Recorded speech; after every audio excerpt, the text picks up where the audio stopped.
Hey y'all, today we back with another unboxing. I know it's been a while since I did really had another thing going on. Just want to see what we got.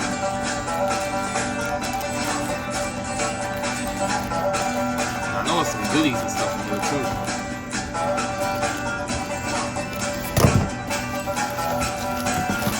Alright, so what we got in here is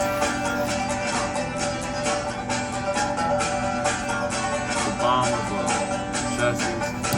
We also got the old Slow Coach. And yes, this is the old Slow Coach's body. So I was on eBay.